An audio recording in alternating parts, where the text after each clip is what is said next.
আসসালামু আলাইকুম রহমতুল্লাহ আলহামদুলিল্লাহ। এখন আমি যে হাদিসটি নিয়ে আলোচনা করব সহিহ বুখারী সহিহ হাদিস 883 নম্বর হাদিস। এই হাদিস থেকে একটা বিষয় স্পষ্ট হবে ইনশাআল্লাহ।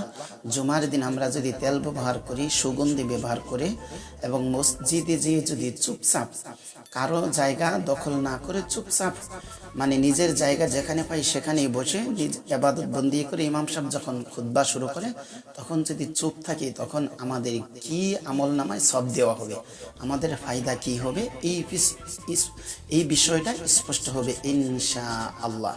এখন আমি যে হাদিসটি নিয়ে আলোচনা করছি সহিহ বুখারী সহিহ হাদিস 883 নম্বর হাদিস।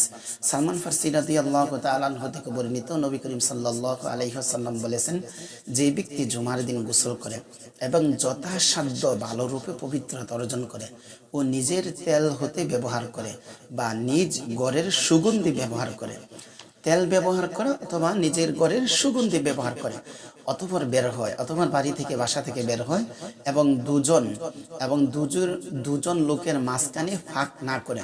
এবং আমি মসজিদে গেছি, যাওয়ার পরে অনেক মানুষ আছে মসজিদ ভরে গেছে, সেই নেতা টাইপের মানুষ, একটু দেখা যায় নিজেকে একটু ভালো মনে করে, একটু সম্মানিত মনে করে, সে কি করে মানে লোককে ডিঙ্গিয়ে বেয়ে সে আগে যেয়ে বসে। এই কাজটা করা যাবে না। সেটাই আল্লাহর রাসূল বলেছেন, দুজন লোকের মাঝখানে ফাঁক না করে, অতঃপর তার নির্ধারিত সালাত আদায় করে, অতঃপর যেই সুন্নত আছে নফল আছে, যেই নামাজগুলি আদায় করা দরকার সেগুলো আদায় করে এবং ইমামের খুতবা দেওয়ার সময় চুপ থাকে। ইমাম সাহেব যখন কথা বলে, বাংলা খুতবায় হোক বা আরবি খুতবায় হোক, তখন ইমাম যখন কথা বলে তখন চুপ থাকে। তাহলে তার সে জুমা হতে আরেক জুমা পর্যন্ত, মানে আজকে যে গেলাম আমি জুমায় যে চুপ থাকলাম, আজকে যে আমলগুলা করলাম, আরেক জুমা পর্যন্ত সময়ের মধ্যবর্তী গুনাহ মাফ করে দেওয়া হয়। সুবহানাল্লাহ।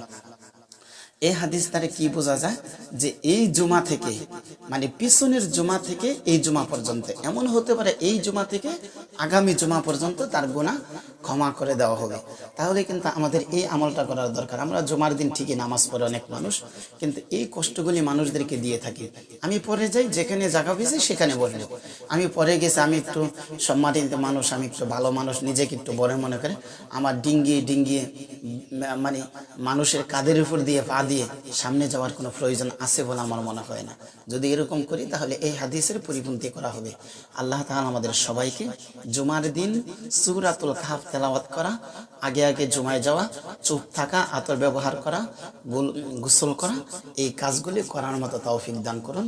আসসালামু আলাইকুম ওয়া রাহমাতুল্লাহি ওয়া বারাকাতুহু।